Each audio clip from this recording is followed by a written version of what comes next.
E aí, galerinha louca, beleza? Bom demais ter vocês aqui de novo.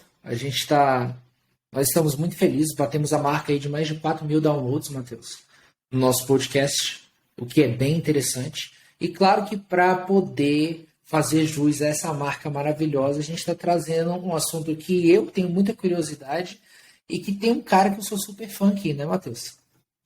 A gente bateu os 4.000, então, chegando nesse ponto, a gente tem uma coisa especial, né? Não pode ser simplesmente o eu, Luan, então tem que ter um convidado. Então, Raul, vamos se apresentar aí, que eu acho que grande parte já conhece da comunidade, mas é importante aí essa apresentação. Obrigadão. Muito obrigado pelo convite. Na verdade, eu que sou fã do trabalho de vocês, então, assim, parabéns pelo trabalho aí no podcast. Bom, me chamo Raul Oliveira. Trabalho com banco de dados já há algum tempo, acho que uns 10 anos mais ou menos, algo parecido com isso. E nos últimos anos eu movi minha carreira para Open Source. Estou há uns 5, 6 anos em média trabalhando com Open Source. E aí, nessa mudança, hoje, Postgres é o banco de dados que eu mais trabalho, né? Tento, inclusive em todos os trabalhos que a gente tenta pegar, focar os meus aprendizados para Postgres e MySQL. E estamos aí. Bem feliz na nova jornada. Então, deixa eu perguntar, fala um pouquinho de onde você trabalha, o que você faz, antes da gente começar a falar de tecnologia.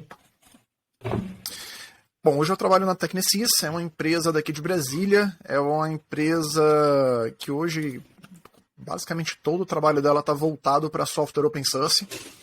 Então, o que a gente fornece para as empresas é serviço, suporte, produtos, praticamente em todas as camadas, né? Então a gente tem a parte de infra com virtualização, parte de apoio em Kubernetes, a gente tem apoio sistema operacional, suporte sistema operacional, a gente tem parte de middleware e na parte de dados em duas vertentes, uma de banco de dados, onde Postgres é o carro-chefe, e a outra com Big Data. Então, o que a gente consegue entregar hoje para as empresas é suporte em qualquer, assim, não em qualquer, mas a maioria das camadas que as empresas precisam na parte de open source. Como o open source é um mundo muito grande, a gente tenta fechar em algumas soluções ali para dar esse apoio para as empresas. Show demais, show demais. Alguma pergunta antes da gente começar a metralhadora de perguntas, Matheus? Não, vamos começar. Eu quero perguntar aí, vamos começar agora? Essa que é a pergunta. Então pode começar com essa, que eu adoro essa pergunta aí. Vamos deixar. Então, é minha? Então, Raul, banco de dados relacional, no final das contas, é tudo a mesma coisa? Bom. Essa pergunta é polêmica. Sim e não. Assim, a proposta deles é resolver as mesmas coisas. No final das contas, de certo modo, eles fazem isso, mas eles escolheram caminhos diferentes para chegar nas mesmas soluções. Então, assim, cara, uma brincadeira muito comum. Se tivesse um banco de dados perfeito, a gente não teria os outros. Então, a gente tem vários, porque apesar de se propor a fazer a mesma coisa, os caminhos escolhidos foram diferentes. Então, por exemplo, a gente pegar hoje o Postgres, que é o foco principal da nossa conversa. Ele é um banco de dados 100% open source, tanto em desenvolvimento quanto em uso do produto. O MySQL ele é um banco de dados open, mas o desenvolvimento é fechado. O SQL Server e Oracle são bancos de dados proprietários 100%. E se a gente olhar para a história, eles surgiram da mesma base, que é a base relacional. E aí, vamos lá. O Oracle sempre foi um produto com uma pegada muito comercial. Então, eles cresceram muito por isso e conseguiram fazer um trabalho muito interessante, que foi de pegar tudo e colocar dentro do produto. A Microsoft conseguiu entrar na concorrência fornecendo um produto muito bom e com uso muito facilitado. Então, assim, eles pegaram várias coisas técnicas para resolver e conseguiram entregar para o usuário final um foco muito mais no gerenciamento do produto, da solução, do que especificamente de coisas externas, a parte de performance, desenvolvimento, do que deixar a pessoa resolvendo problemas do SGBD. A IBM acabou focando muito em mainframe, focando muito em mercado financeiro e teve parte de matemática também teve um foco muito bom ali. Então, assim, os produtos foram resolvendo, no percorrer do tempo, coisas diferentes. Eles foram tendo clientes diferentes, com demandas diferentes, mas se você olhar a base, é muito parecida. No final das contas, é relacional, você tem um protocolo para poder receber essas queries é feito parser, elas são de alguma maneira otimizadas, elas escrevem em algum lugar. Nessa escrita, os bancos de dados relacionais optam pela segurança, então é sempre um write-ahead login recebendo esses dados, e isso depois é sincronizado via checkpoint com os data files. E aí, ok, qual que é o algoritmo de checkpoint? Tem fuzzy, não tem? Quais são os parâmetros? Isso aí muda. O log, redo e undo, onde que ele é feito? Bom, isso muda entre eles, mas todos têm. Então, essas coisas, e tem um porquê histórico de todas elas, né? A gente acaba, no decorrer do tempo, entendendo algumas, mas fazem a mesma coisa com algoritmos, por vezes, diferentes. E aí o interessante nisso é que, por mais que o algoritmo seja diferente, muitas vezes a base ela é a mesma. Então, por exemplo, a parte de recuperação, todas elas vêm a partir do ARIAS, que é um paper da década de 70, 80, que define redo e undo, e aí cada empresa implementou o ARIAS de uma maneira diferente, né? Mas a base, o estudo acadêmico, ele foi o mesmo. Caraca, que legal. Eu não sabia disso, da parte de recovery. Interessante. E aí, deixa agora eu jogar uma pergunta aqui. Pode ser uma impressão minha, mas eu acho que nos últimos, eu diria, 8 anos, a gente viu a crescente demais de utilização de produtos open sources. Não só no espectro de Big Data, mas no espectro de banco de dados relacional. Porque antigamente a gente via muito proprietários. Muito SQL, muito Oracle, muito IBM. E antes da gente falar por que o Postgres é tão popular hoje, tá demais, eu queria saber a sua opinião do porquê essa adoção gigantesca de empresas para open source em todos os viés aí que você vê de tecnologia, principalmente para banco. Bom, vamos lá. Eu tenho uma opinião que, assim, muito particular. Primeira, durante muito tempo, os centros de tecnologia, eles eram dentro de empresas. Eles foram dentro de instituições militares, depois eles foram dentro de empresas, né? E isso dava um poder de investimento, de melhoria dos produtos comerciais, que era absurdo. Que você tinha dentro da IBM, que você tinha dentro da Oracle, que você tinha dentro da Microsoft, era muito difícil de ser reproduzido fora. Então você tinha empresas ali tentando, mas era muito difícil. Hoje em dia, o que a gente tem de recurso, e a comunidade ela foi criando esses recursos. Git, Torvalds criou ele, foi popularizando, as pessoas foram aprendendo a usar, só que isso foi em meados ali de 90, né? A velocidade de adoção de tecnologia nessa época ela era mais lenta. Então, a partir do momento que muitas pessoas tiveram acesso à internet, que não estava restrito a empresas ou a grandes centros, as pessoas tiveram acesso à internet, acesso a recurso de desenvolvimento, e isso foi possível o processo de desenvolvimento ser descentralizado. Aí você começa a ver uma curva crescente de qualidade nos produtos open source, porque antes, cara, assim, isso fez parte durante muito tempo das estratégias. Você pega, por exemplo, o Oracle. Eu costumo falar isso. Por que na década de 90 o Oracle ganhou tanto mercado? 80, 90, por um motivo muito simples, ele era o melhor produto. Ponto. O exemplo claro, assim, para mim era File System. Quando eu comecei a trabalhar com Linux, o melhor file system para Linux que tinha era o RazorFS. E aí o RazorFS ele congelou no tempo. Ele parou. Motivo? Porque o chefe, o criador, o líder do projeto, ele bateu, ele matou a mulher, uma coisa assim. E o projeto parou. Caraca. Agora imagina um Banco Itaú da vida usando o RazorFS, daqui a pouco o produto para de ter evolução porque alguém resolveu bater em alguém.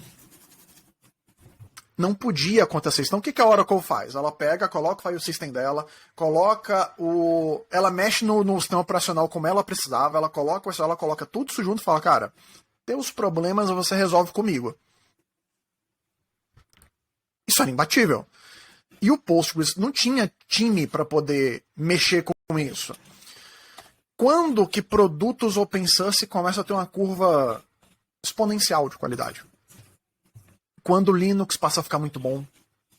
Quando o Postgres passa a ter um time de desenvolvimento enorme, passa a crescer o time de desenvolvimento, o MySQL passa por esse mesmo contexto. Então, por exemplo, hoje não faz tanto sentido você ter um file system, usar um file system que não seja XT4, XFS ou um ZFS, porque são muito bons. Mas hoje, há 15, 20 anos atrás, não era assim. Então, assim, por que o Postgres é tão popular? Porque a comunidade open source cresceu muito. Porque hoje é um negócio viável ser open source. E hoje os produtos estão na mesma régua de qualidade do que os produtos proprietários. Mas isso foi um movimento que foi acontecendo até chegar no ponto onde a gente está hoje. Caraca. Então, assim, a minha opinião, por que o Postgres é tão popular? Porque a gente teve um movimento crescente. Nesse movimento, hoje, a gente chegou num ponto onde a qualidade é muito boa.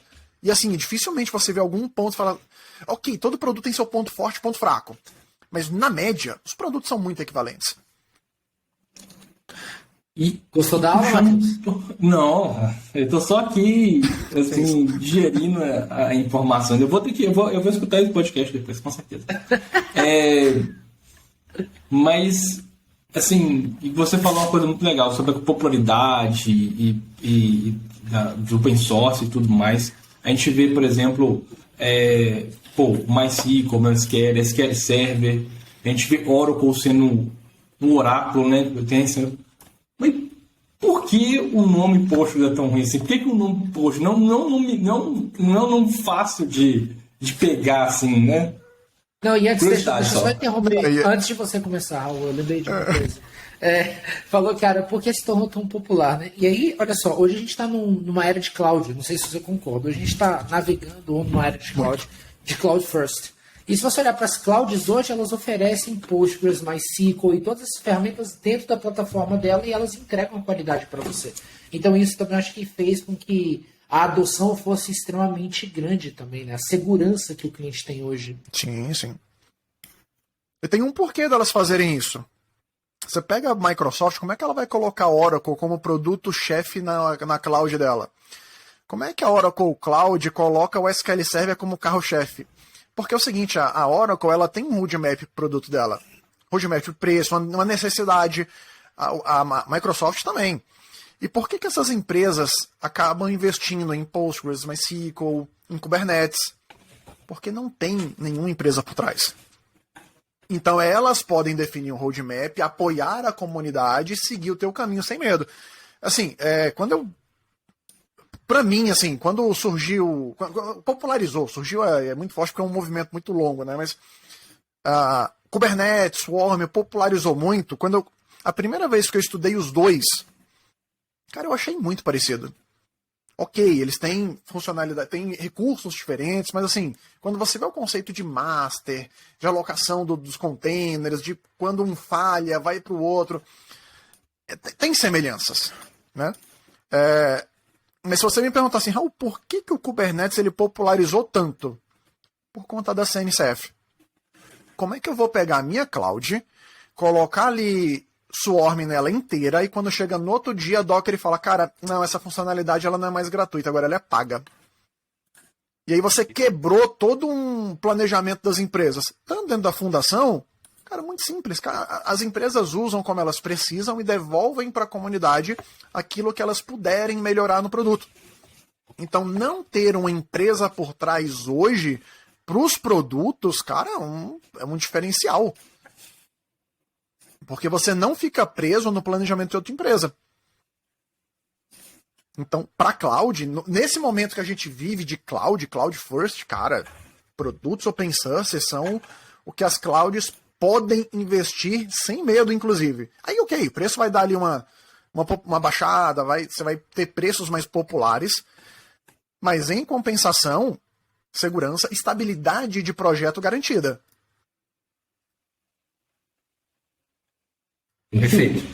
Perfeito.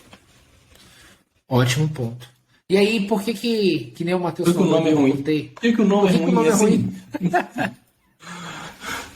Nomes e open source, em geral, são ruins. E aí a pessoa pergunta, cara, mas...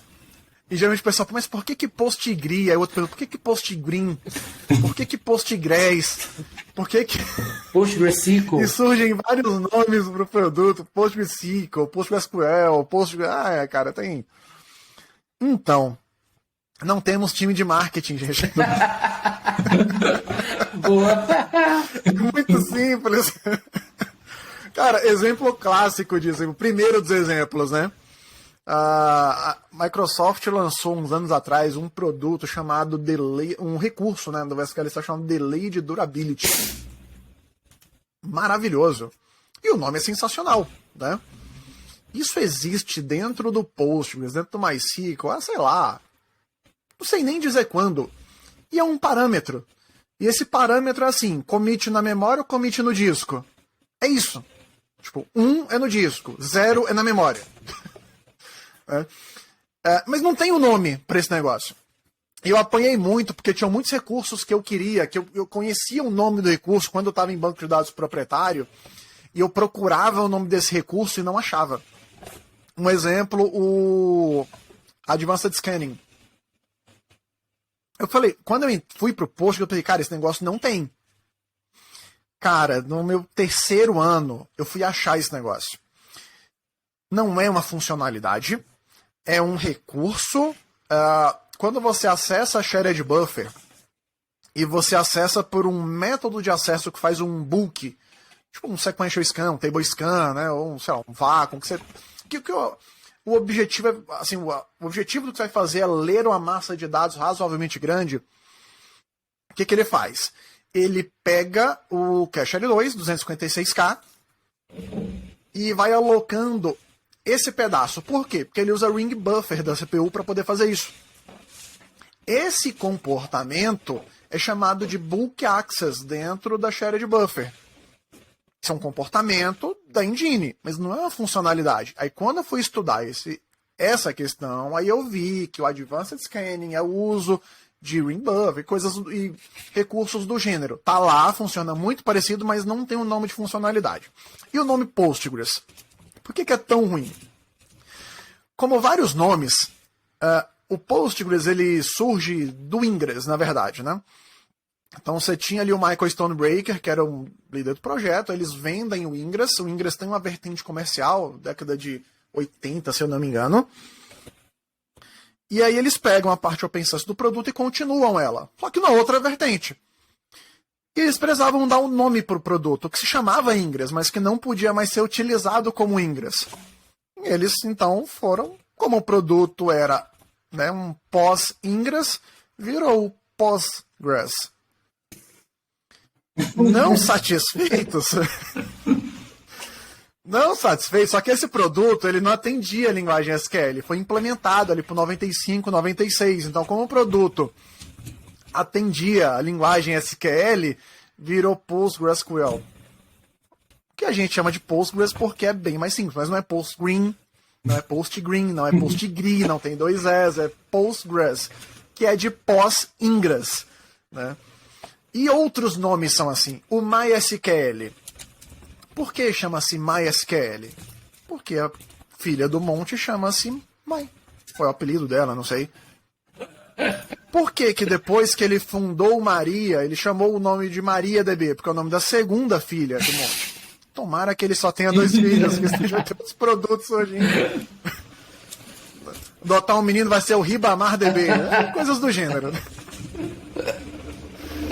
Cara, o mais que ele tem um cluster chamado Galera Cluster, eu acho genial. Eu acho É mesmo. Galera. Eu achei que era zoeira a vez que eu vi. Não, e o pior em inglês. Imagina, let's build the Galera Cluster.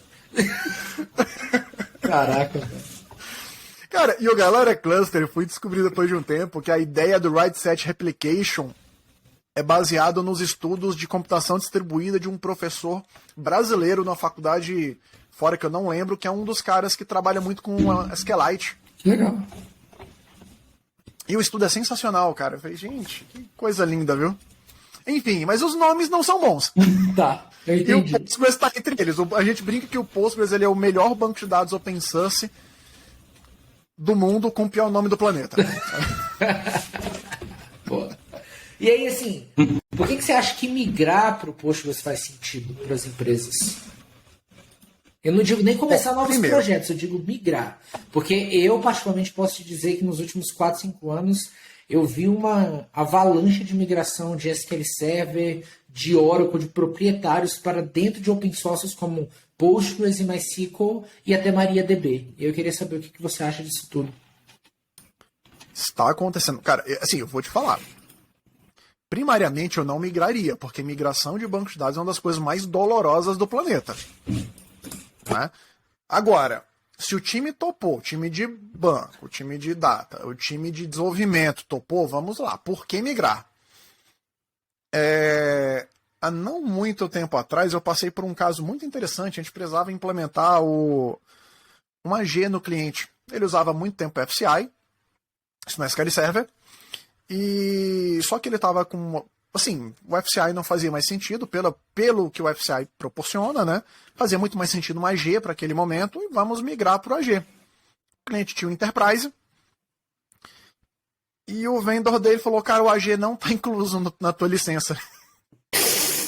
Pra gente foi uma surpresa, porque se ele tem Enterprise, o AG deveria estar ali, mas enfim, ficamos esperando essa resolução de problema.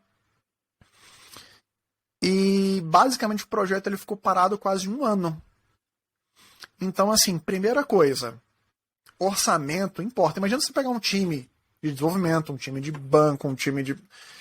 e não poder trabalhar num projeto porque, cara, você já comprou o produto para aquele ano, tem empresa que faz orçamento para 3 anos e, cara, é isso. Assim, não tem...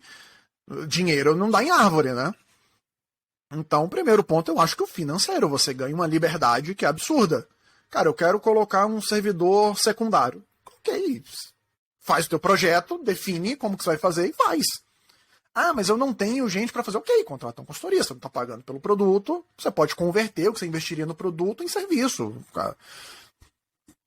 Então, assim, mas eu quero criar 10 ambientes. Cara, então, não tem limitação no produto. O teu orçamento ele está indo para a camada que suporta o banco de dados e não ao banco de dados. Você não tem que negociar a licença. Então, esse é o primeiro ponto. Que importa, né? Dinheiro importa. Segundo ponto, dentro dos bancos de dados open source, a gente tem hoje assim a gente tem hoje 3 bancos de dados que são muito fortes. Cada um com a sua maneira de ser. O SQLite, que não preciso nem explicar mais o quão popular ele é. Só que para embarcado, o Postgres e o MySQL. Então, assim, para banco de dados relacional, você vai ter ali a disputa entre Postgres e MySQL. E cada um tem seu ponto forte. Mas tem um negócio no Postgres que é sensacional. A versatilidade do produto. Mas ele é versátil, assim, a um ponto que é absurdo.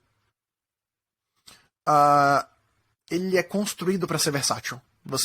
Eu tenho alguma coisa que não tem no produto. Ele tem uma API de extensão e você pode estender esse produto. Você vai lá, dá um create extension e estende o produto. Então, o produto ele é construído para ser assim. Tem uma ferramenta do Postgres de backup chamada Backrest. Ela é muito boa. Assim, acho que está entre as 3 melhores. E aí o cara que criou o Backrest, ele colocou muitas coisas no produto. Backup diferencial, restore diferencial, checksum, uma série de coisas. Né? E numa palestra perguntaram para ele por que ele não comitava o Backrest para o core do produto. E a resposta dele, para mim, foi marcante. Eu falo bastante dela. A resposta dele foi, olha, se eu comitar o Backrest para o core do produto, eu não vou estar melhorando o produto. Eu vou estar engessando o produto. Porque eu acredito muito que a maneira que o Backrest faz backup é uma maneira muito boa. Tanto que a gente está investindo nessa maneira de fazer. Mas ela não é a única maneira boa. Existem outras maneiras maravilhosas de fazer backup.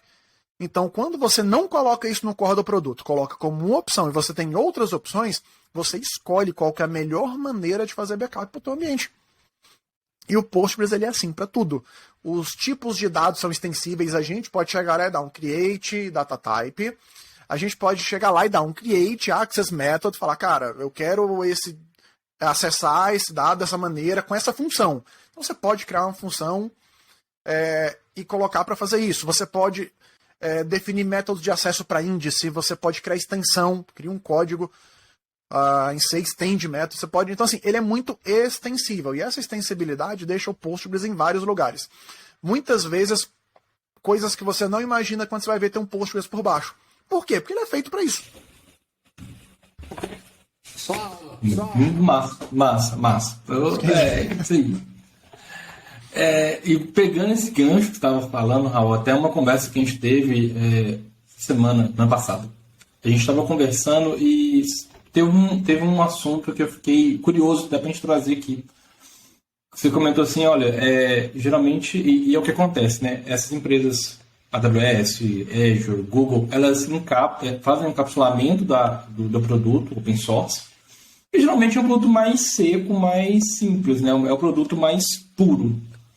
E você comentou que tinha vários outros, igual essa ferramenta de backup, outros componentes que a gente pode usar para determinados tipos de segmentos que eu posso para o meu negócio, para me atender a minha necessidade. Aí eu queria que você comentasse quais são esses principais componentes aí que você vê hoje que dá um highlight. Não precisa colocar todos, não, mas só um highlight. Não sei que você fala, esses aqui são legais. Olha só, vamos lá. Tem uma apresentação do Álvaro Hernandes, da Ungres, que para mim foi uma das melhores explicações que eu já vi até hoje. Ele coloca... A explicação que ele dá é como se o Postgres ele fosse o kernel do Linux. O kernel do Linux ele é o coração do ecossistema Linux. Só que só com ele você faz muita coisa, mas você faz ali o trivial, né? Você acaba precisando de mais ferramentas, de mais coisas para fazer outras coisas. E com o Postgres a gente tem isso. O que o Postgres Core ele te oferece? Cara, uma engine sensacional de banco de dados relacional. Ponto. Mas vamos lá. O Postgres ele tem por princípio não reimplementar nada que já exista. Por exemplo, o File System. Ele não vai nem mexer com o File System. Que dirá reimplementar.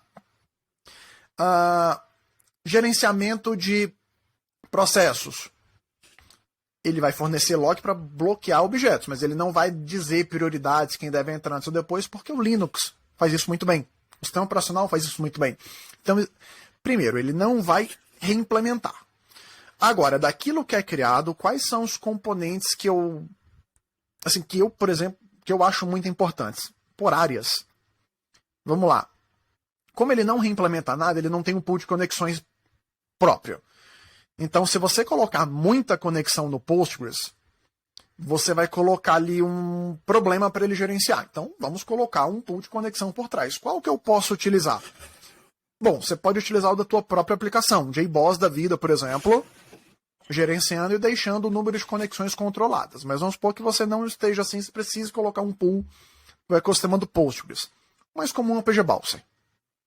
E qual que é o bom dele? O pool de conexão dele é sensacional. Você bate ali 10 mil conexões nele tranquilo e não estoura o Postgres, tá? E o outro muito comum e muito bom é o PGPool. Apesar do nome PGPool, o ponto mais forte dele não é o pool. É a distribuição de conexões. Ele pode rotear queries entre slaves e por aí vai. Então, assim, por área, pool de conexão, acho que essas duas são as mais. Tem outras, tá? Você pode usar HProxy, você pode usar uma série de coisas. Para disaster recover, cara, as ferramentas mais populares, Barman e Backrest, tá? Uma em Python que faz um trabalho sensacional, reaproveitando os recursos que tem por baixo do Postgres. E a outra, o Backrest, ela reimplementa na mão muita coisa. De alta disponibilidade. Cara, a gente tem Happy Manager. Mas eu acho que a mais legal hoje em dia é o Patrone. Patrone você pode usar várias ferramentas para gestão de consenso, de quórum de cluster. Você pode usar ali Zookeeper, você pode usar Cons, etcd. Então, assim, é bem interessante. Para monitoramento, aí é um mundo sem fim. Monitoramento é um mundo sem fim. Você tem Percona com PNM, CyberTech com PGWatch, Enterprise DB com... acho que é Enterprise Monolith, não lembro o exato nome. Grafana e Prometheus, com certeza. Prometheus. Nossa, cara, Prometheus e Grafana são sensacionais. Então, assim, tem um mundo. Então, assim, por área, você tem ferramentas que vão se destacando, né? E aí, mas as principais áreas, as que mais se destacam, eu poderia começar com essas daí.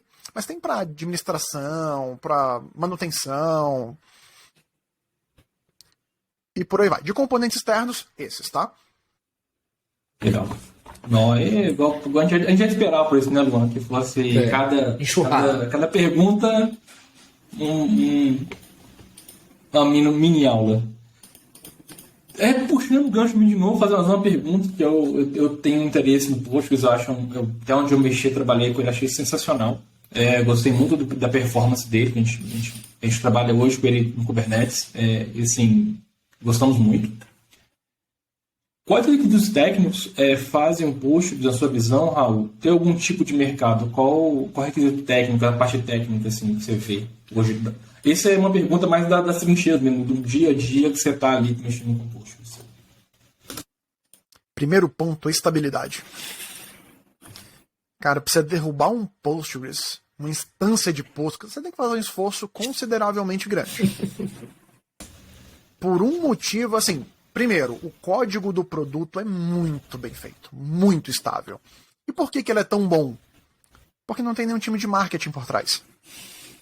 Então, assim, não há compromisso com o cliente.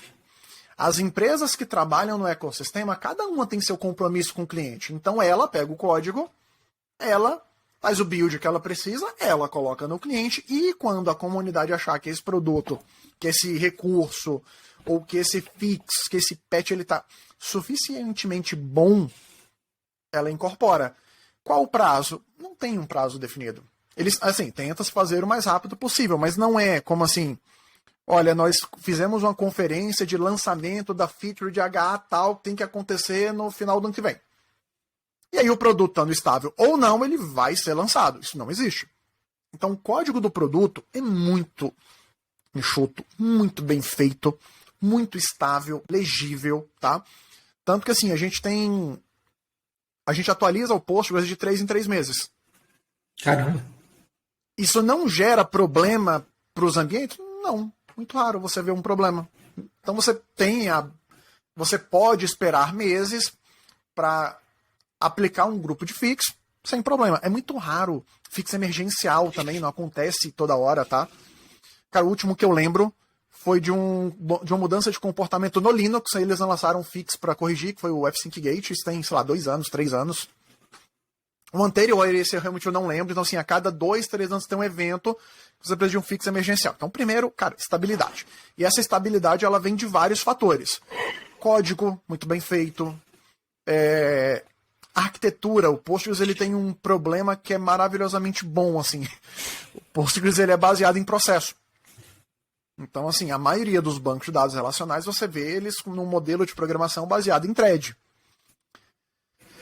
Ok, thread ela é menorzinha, é mais fácil de alocar, de criar, e isso gera benefícios. Só que tem um problema.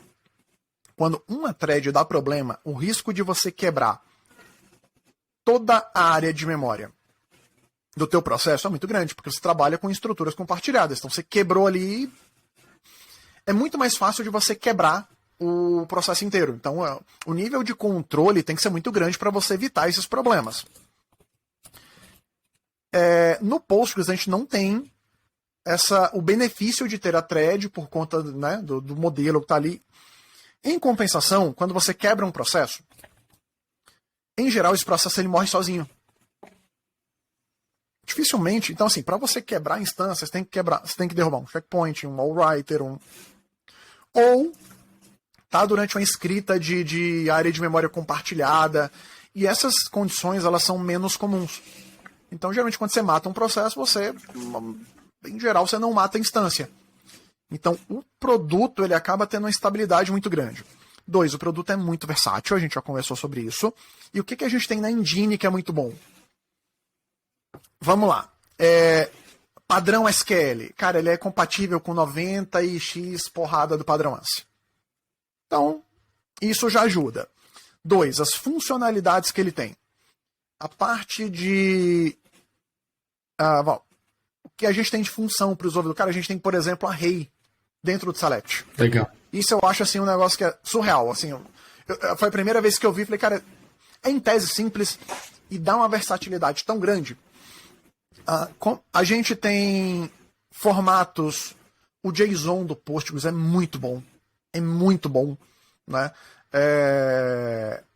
Então significa que qualquer implantação de JSON no meu ambiente eu vou usar Postgres. Olha, é um forte candidato. Então, assim, o produto, o Query Optimizer dele é sensacional. Eu já vi uma pesquisa há um tempo atrás sobre a parte de estatísticas. O melhor entre os bancos relacionais era do SQL Server. O segundo melhor era o do Postgres por uma distância mínima. Aí, a partir para uma distância maior, você tinha DB2, Oracle, né? Mas se você vê ali o SQL Server, que tem um baita de um Query Optimizer, e o Postgres ali competindo de forma muito, muito honesta ali, cara, é um ganho assim, para a comunidade absurdo. Então, o Query Optimizer dele é muito bom. Função Window Function, muito focada em Analytics. Cara, tem várias. O particionamento do Postgres, as versões mais recentes, eu acho muito interessante. O acesso a dados externos, que é o FDW, né, que implementa a SQL-MED da especificação, é sensacional para você fazer sharding. Então você tem dentro de um banco de dados relacional, você tem sharding, particionamento, você tem dados semi-estruturados, você tem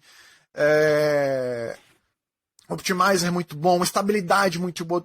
Então o produto ele tem um grupo ali de funcionalidades que dá uma liberdade e uma segurança para implementar nos ambientes corporativos que é bem característico do Postgres. Então, quais requisitos técnicos fazem o Postgres ter mercado?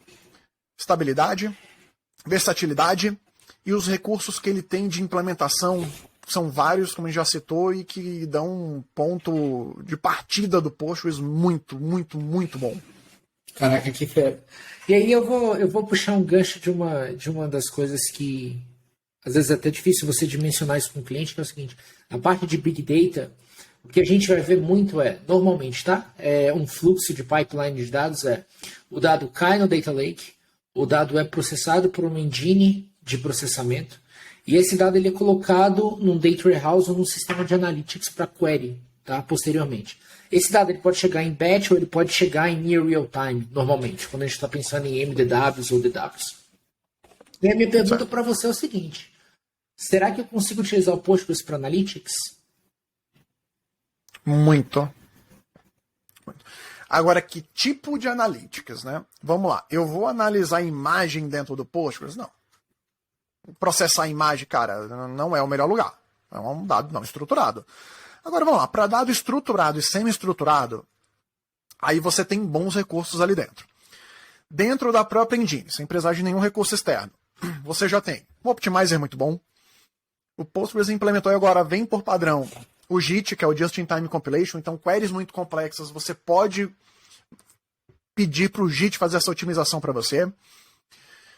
Você tem paralelismo. Então, se você tiver uma quantidade razoável de processadores na sua máquina, você pode colocar ali para mais processadores processarem essa sua query.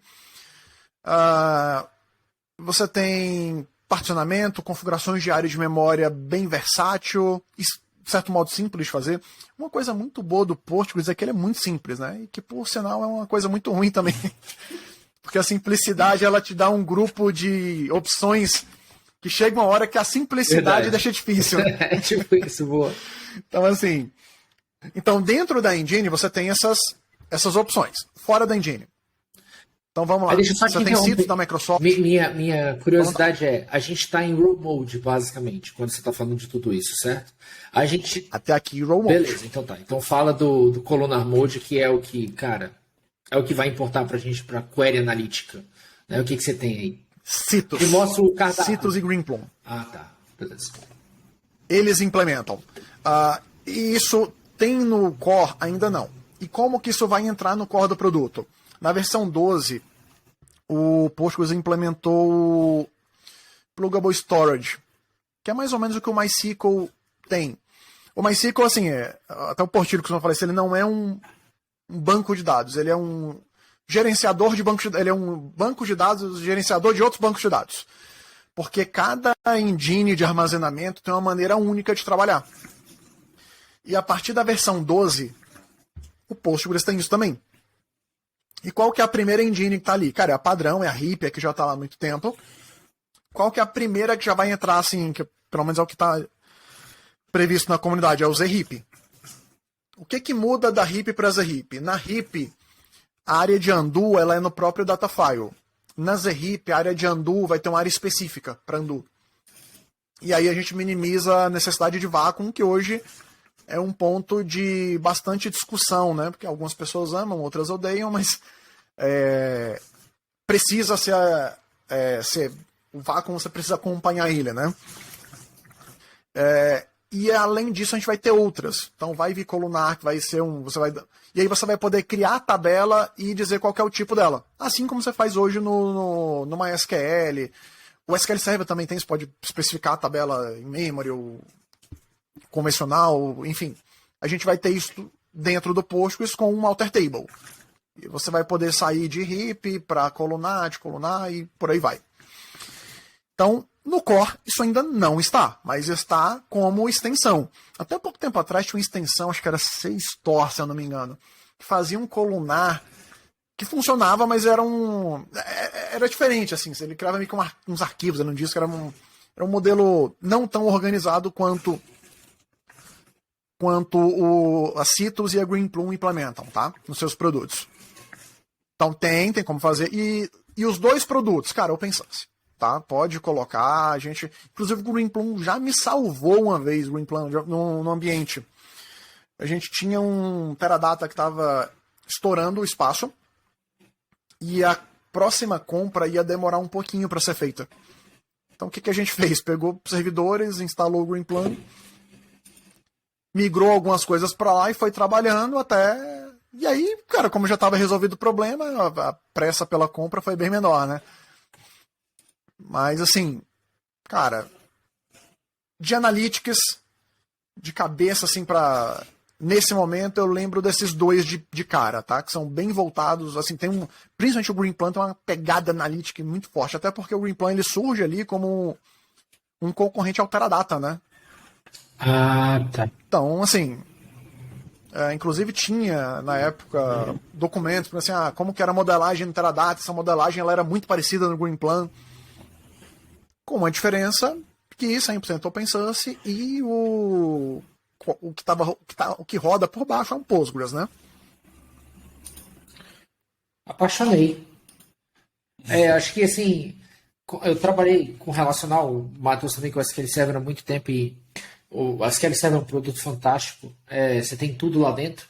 Mas, cara, essa parada que você falou da versatilidade é uma coisa muito legal, porque, por exemplo, às vezes você quer começar um projeto, você não precisa de tudo aquilo. Você não precisa adicionar complexidade, todo aquele entendimento, todo aquele grupo de features, exatamente, como combina e tal. E, cara, o Postgres, ele é um cara, tipo, eu vejo ele tipo um transformer, né? Você vai colocando coisas nele e, cara, pela extensibilidade que você tem, parece ser muito, muito, muito legal. Isso é bem animador, na verdade, pra mim, Matheus. E, cara...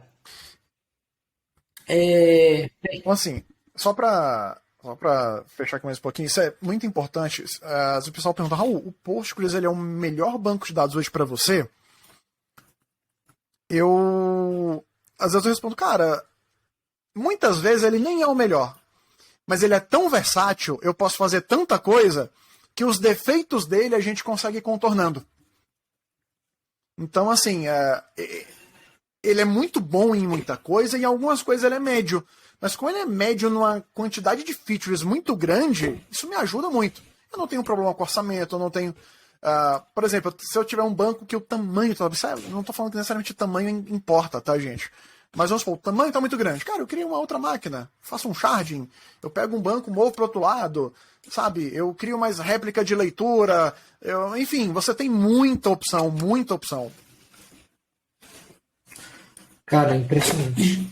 Entrando... Pode ir, Entrando nessa que a gente começou a falar sobre analytics e tudo mais, Raul. Dados semi-estruturados. A gente começou a falar, mas vamos puxar um pouco esse gancho aí. O Postgres ele trabalha bem com esse tipo de dado? Foi uma das coisas que virou a chave do produto, tá? O JSON no Postgres é um absurdo. Então, assim, vamos lá. É um absurdo em que ponto? Cara, eu acho que hoje o melhor banco de dados para trabalhar com JSON no mundo é o MongoDB. Ponto. Né? Mas hoje os benchmarks de JSON do Postgres não são com outros bancos relacionais, são com o MongoDB. Caraca. E beleza, benchmark é aquele negócio que todo produto que faz ganha. Né? Mas tem alguns benchmarks, eu vi há tempo atrás um benchmark que está no site do EnterpriseDB, e eles colocaram um benchmark com as configurações dos produtos.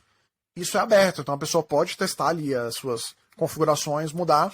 E aí o Postgres teve um desempenho muito bom no sentido de ser 20% mais rápido, 25% menos armazenamento, sabe? Esse tipo de coisa. Então, assim, o dado semi-estruturado, principalmente JSON dentro do produto, é bom? Muito. A que ponto?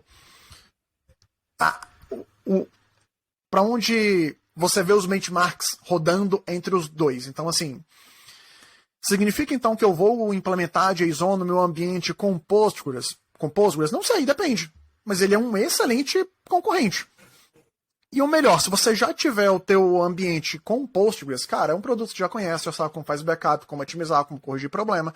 Então, simplesmente cria ali uma tabelinha com a coluna JSON e tá resolvido. É muito mais fácil do que você, se você já tiver isso, tá? Do que você ir lá aprender como que o Mongo funciona, instalar, como que faz backup, como que eu compro suporte, qual que é o meu time que vai apoiar. Isso em geral já vai estar pronto. E aí você, numa curva muito menor, já tem isso funcionando.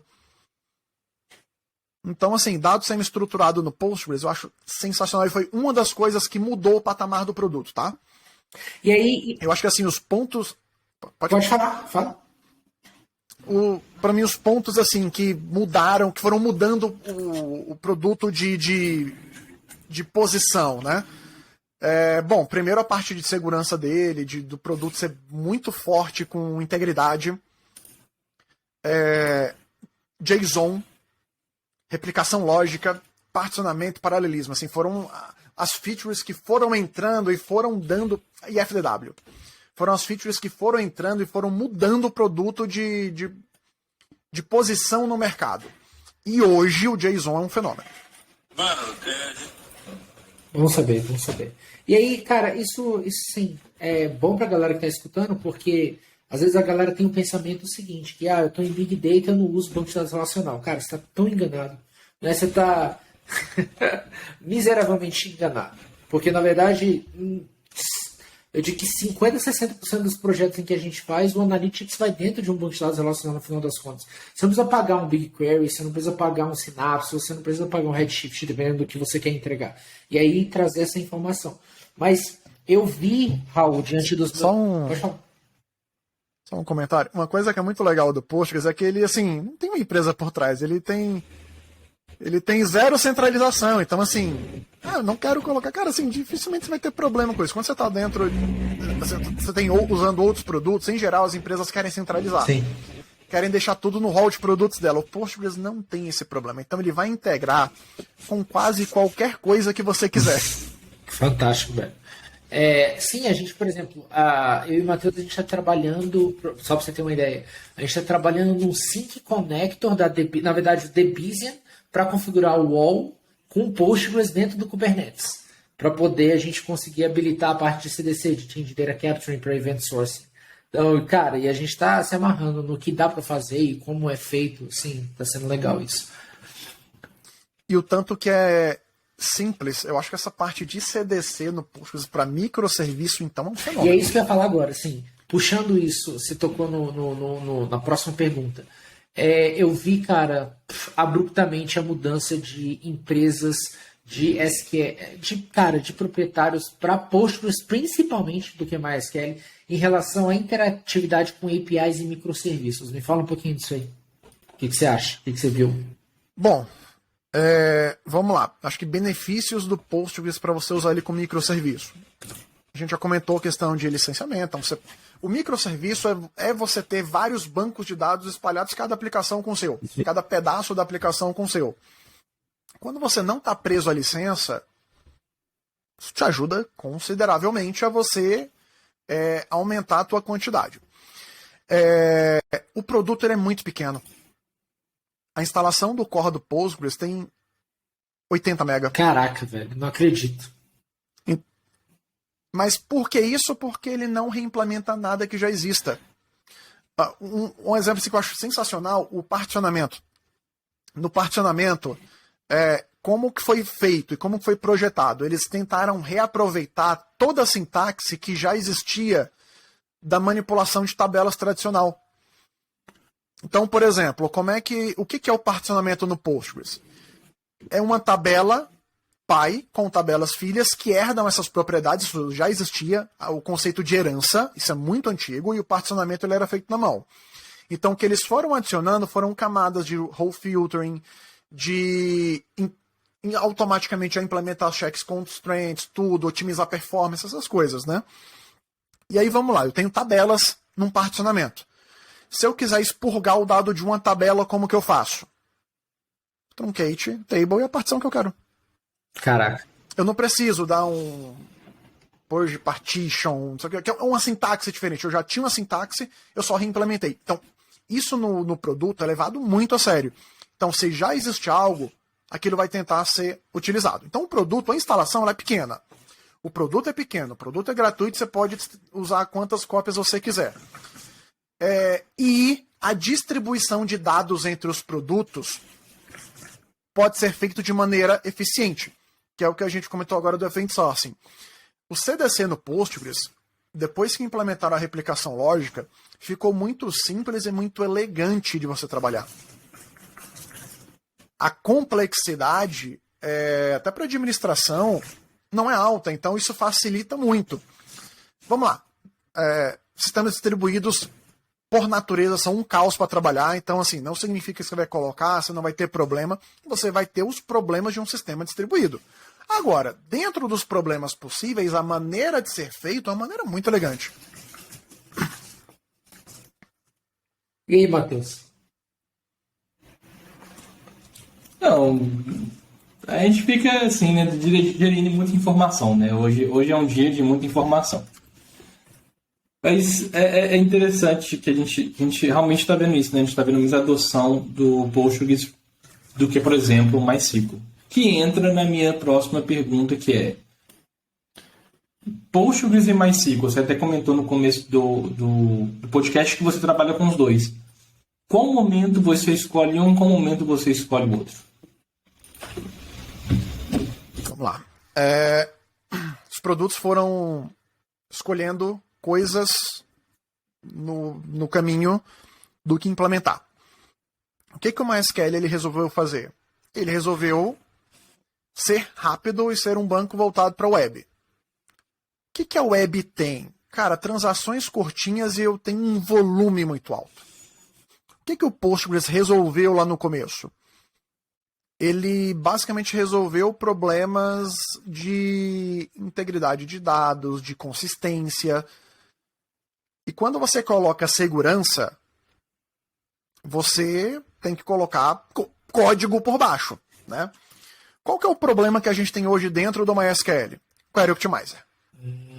Ok. Uma vez eu vi um vídeo, já tem uns anos, não é recente, tá?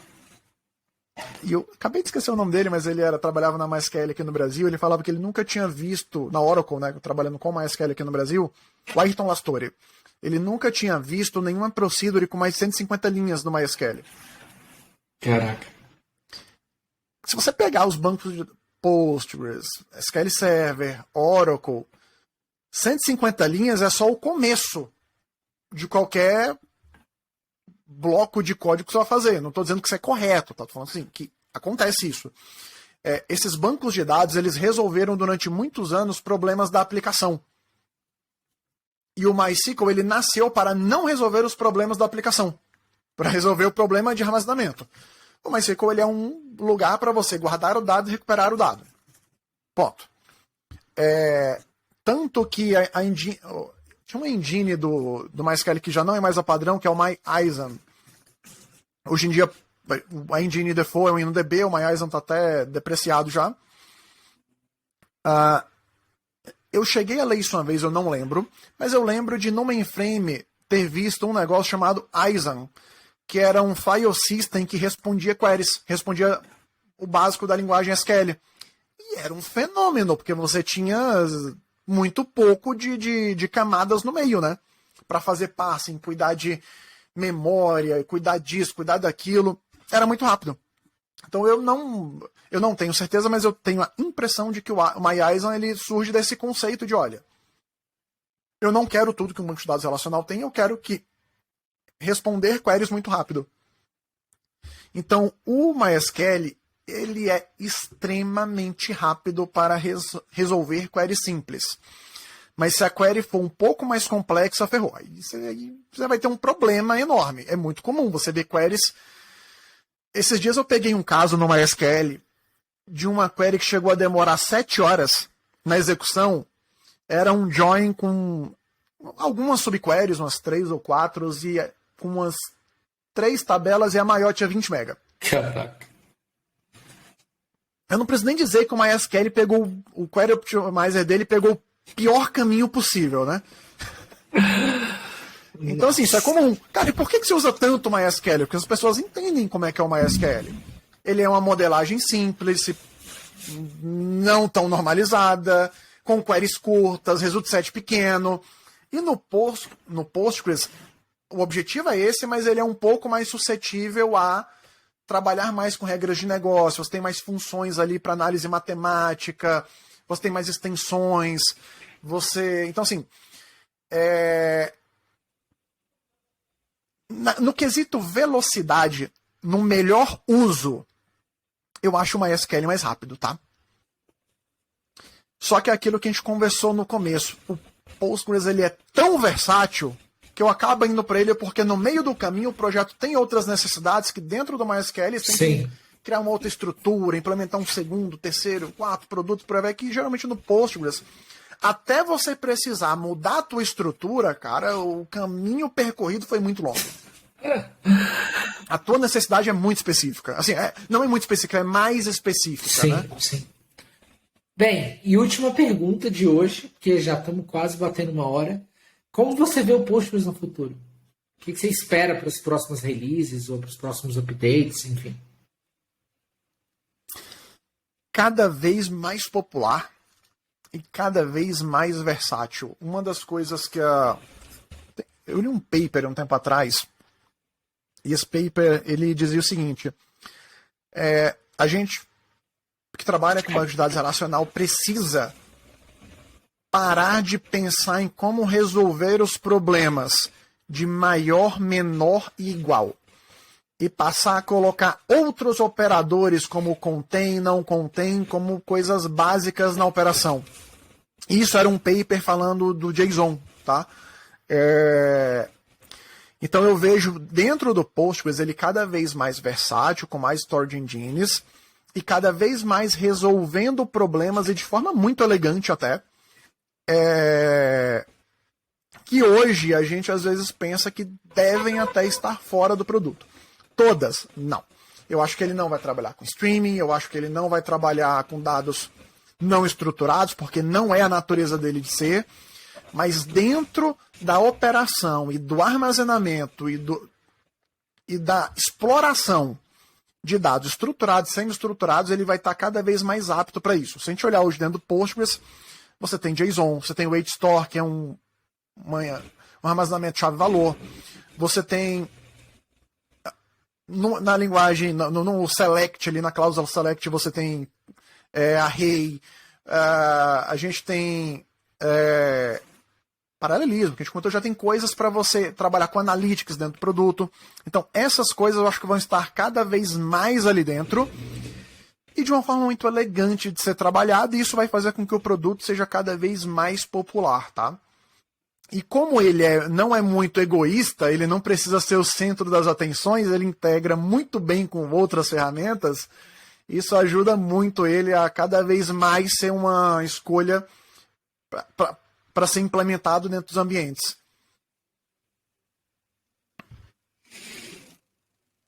O que eu posso falar é que eu tô speechless total, assim. Eu sabia que o Postgres não, é sério, eu sabia que o Postgres era legal, era versátil, mas não sabia o quão extenso ele era e o quão versátil ele era. Acho que eu vou levar muito dessa conversa, a versatilidade do produto, cara, e isso é fantástico.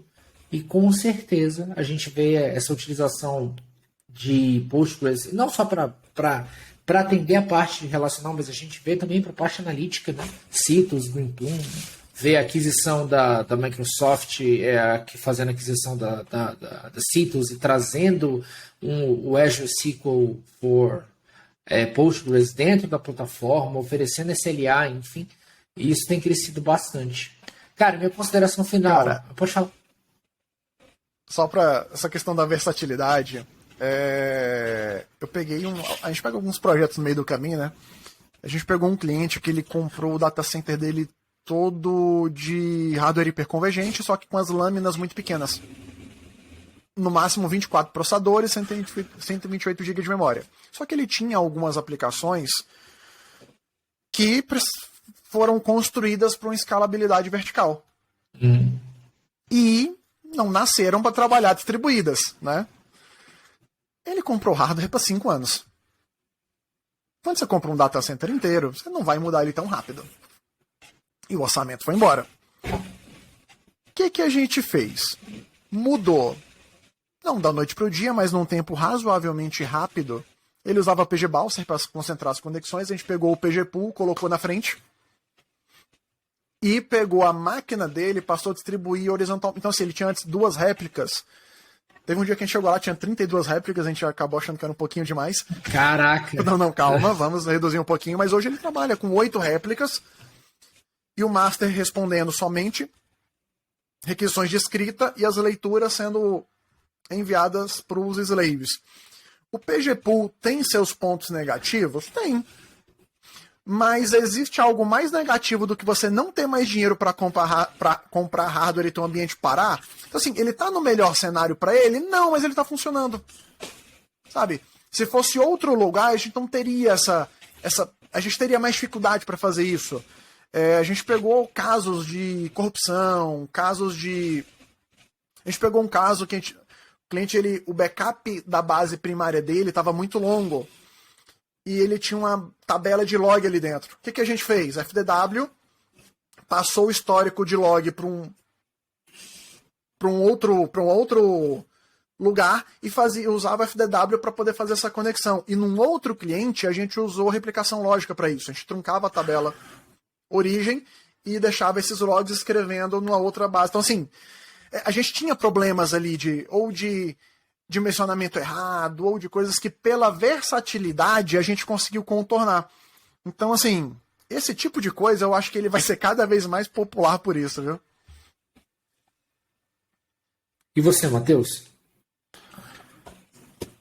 Bom, tem que digerir essa informação, foi muita coisa, né? Acho que todo mundo de casa, quando ouvir isso aqui, vai ficar assim, vai ficar como eu, né? Assim, eu também não tenho muita experiência com o Post, trabalhei muito pouco com ele. Hoje estou trabalhando mais com ele em nível de Kubernetes, mais com uma fonte de dados, às vezes a gente trabalha um pouco com DW, fazer alguns testes e tudo mais. Mas assim, agora eu vejo, eu já tinha uma noção, já tinha me falado que ele era um banco de dados poderosíssimo, só que agora com essa conversa eu tenho certeza e que eu preciso tirar um pouquinho para dar uma lida nele com mais carinho, mas com certeza, e te agradecer, Raul, toda essa informação para a gente, que assim, compartilhar esse conhecimento, porque eu particularmente vejo muito pouco no Brasil o pessoal falando de Postgres nesse nível. Eu acho importante as pessoas começarem a falar mesmo, para a gente poder popularizar ele mais ainda em território nacional. Então, te agradecer por isso. Eu que agradeço a oportunidade, é sempre legal falar do produto e falar também com a galera tão alto nível, né, que muda até o nível das perguntas, então é sempre interessante. Então, assim, e sim, eu concordo com você, a gente fala pouco de produto open source, é uma vertente recente, acho que de, sei lá, entre 2 e 5 anos para cá. E a gente é muito acostumado a comprar tecnologia. A gente quer resolver um problema, bate na porta de uma empresa, e aí, cara, o que você tem? Eu tenho aqui uma feature X, que resolve, e isso é muito engraçado, porque às vezes eu chego nos clientes e mostro como que funciona. Aí o cara, não é possível que é só isso. Eu já teve lugar que fez a brincadeira. Se eu der um nome bonito, você fica mais fácil? A gente chama ali o time, tem um time de marketing da empresa, a gente pensa no nome bonito, traz amanhã. Se a gente colocar um nome bonito, fica mais fácil de você assimilar. E a gente tem essa mania, isso é um costume, da gente bater na porta da Microsoft, bater na porta da Oracle, da IBM, perguntando, cara, o que você tem aí de tecnologia? E com o Open Source isso é muito mais quase artesanal, né? Uma tecnologia feita ali com as próprias mãos, né? E a gente não tem esse costume, tá? Cara, pra mim, assim, um dos pontos chaves pra mim foi o Advanced Scanning. Que pra mim era um segredo que tinha dentro dos produtos que eu trabalhava. E quando eu vi isso funcionando, eu falei, cara, quando eu olhei, que eu fui debugar, que eu vi, cara, é só isso? Aí foi quando, sabe, caiu disjuntor na minha cabeça. Eu falei, cara, eu tô pensando errado muita coisa de tecnologia que eu aprendi a pensar assim. E foi até um dos motivos que eu trabalhei menos com banco de dados proprietário, que na minha cabeça, assim, o que eu... Pode ser um preconceito, mas foi um pouco do que eu pude perceber, que você aprende só até o ponto onde a empresa quer que você aprenda. Com certeza. E como profissional eu me limitava com isso. E você fica limitado. Então com o Open Source eu perdi esse limite. Você fica limitado. O limite é o tanto que eu quiser ir. Você fica limitado porque eu já passei por limites, né? Então, assim, trabalhando na Pifium como Senior Escalation Engineer, eu tinha coisa que eu não tinha como fazer, porque eu tinha que chamar o Bob Ward, eu tinha que chamar o Cat Team, eu tinha que jogar pra cima, sabe? Joseph Sack, e por aí vai. Então, assim, eu já passei por isso, não foi uma, duas, três, não, foram várias vezes que a gente escalava chamado, principalmente quando você está falando de banco de 10 tera, 30 tera, 50 tera, é muito normal você ter isso, e eu concordo completamente. Eu peguei um chamado uma vez, que era um warning que dava, um warning no uso do paralelismo do cliente. E aí, quando eu fui ver o problema, eu achei onde estava acionando essa exceção, e era um if que estava esquecido no código. Ele fechava, ele em cima um nó paralelo, e quando ele tentava fechar de novo, ele não conseguia e logava um warning no cliente. Basicamente eu vi a discussão que estava rolando para correção, vi que até que já tinha uma discussão e que ia sair no próximo fix. E aí eu pude, com toda a tranquilidade, porque eu vi o erro, o que estava acontecendo, e falar para o cliente, cara, não se preocupa, continue do jeito que você está, e quando sair o fix X, em tal data, caso você queira eliminar o warning no teu log, você atualiza. Senão, para você isso é inofensivo. Mas em outros momentos da minha carreira, eu teria que ter um suporte específico, eu teria que esperar alguém olhar, responder, mandar eu atualizar um update específico e coisas que hoje eu posso ali, de alguma maneira, olhar e não ter mais esse limite. O limite é onde eu quero estudar e eu quero evoluir. Tá? Então isso para mim foi um divisor de águas. Com certeza. Raul, brigadão por participar. Espero você aqui em outras conversas, não só sobre Postgres, mas você tem muita coisa para passar para a gente. Agradecer por ter cedido seu tempo para poder falar sobre isso. Eu sei que você tem muito amor e que você adora a comunidade. Então eu fico feliz demais de ter tido você aqui, velho. Pessoal, muitíssimo obrigado. Cara, tô sempre, quando precisar, só chamar. E, cara, valeu pela conversa, foi muito bom, foi sensacional. Parabéns pelo trabalho de vocês. O podcast tá bombando. O treinamento, a empresa tá bombando. Então, gente, que vocês continuem e que cresçam cada vez mais, que isso é muito importante para o Brasil, como mercado de tecnologia, para os profissionais, porque a gente tem essa carência de olhar a tecnologia com outros olhos. Sim, perfeito. Matheus? Só agradecimento, só quero agradecer o Raul, agradecer você, Luan, assim, e com certeza, igual você falou, as portas estão abertas, a gente vai fazer mais episódios, vai fazer não só podcast, live, e cara, te agradecer e esperar essa pandemia de poder fazer um evento, né, com todo mundo, que acho que vale muito a pena. Nossa, não vejo a hora. Tomara que a gente passe por esse pesadelo. Acho que estamos nos últimos capítulos. Amém. Dá certo. Amém. Então, beleza, galera. A gente se vê na próxima. Até mais. Até mais, pessoal.